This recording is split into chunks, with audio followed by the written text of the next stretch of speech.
Honourable member for Yarmouth.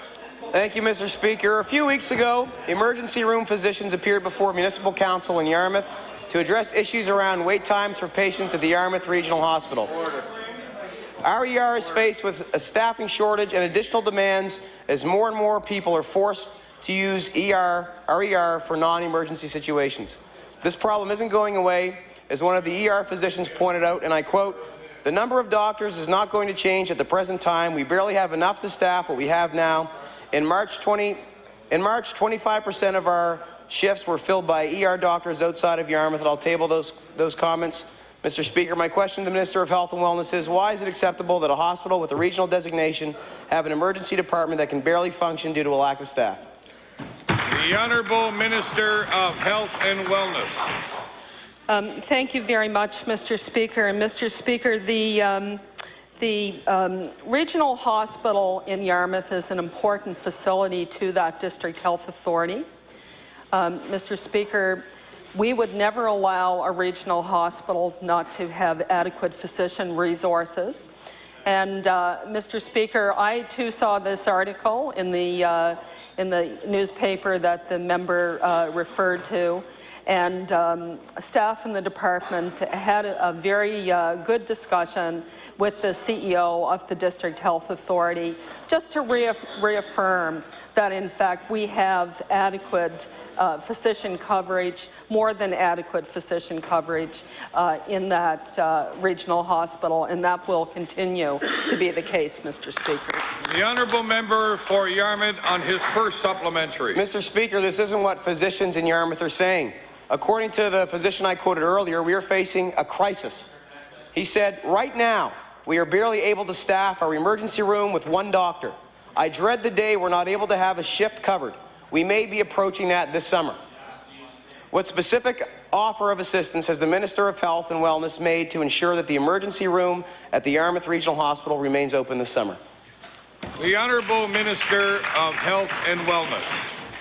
Thank you very much, Mr. Speaker. Mr. Speaker, members might be interested in knowing that there is a payment agreement in place for ER physicians in our regional hospitals all across this province to ensure that they're paid the identical rate of pay of the physicians at the Queen Elizabeth.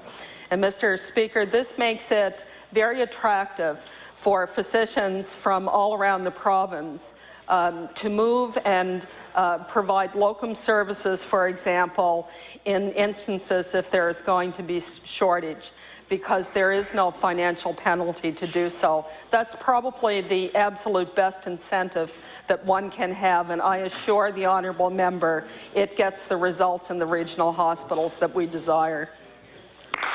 The Honourable Member for Yarmouth on his final supplementary. Well, Mr. Speaker, I hope we end up seeing those results. Because right now, the Yarmouth Regional Hospital, like other facilities across the province, is being challenged to provide emergency health care because it has become a portal to our regular non-emergency health care system. Dr. Ross identified this challenge in his report. Later this spring, Yarmouth will suffer another blow when it loses one of its ER physicians for an extended period of time, making it even more challenging for the existing complement of physicians to provide emergency health care services to the residents of Yarmouth and beyond.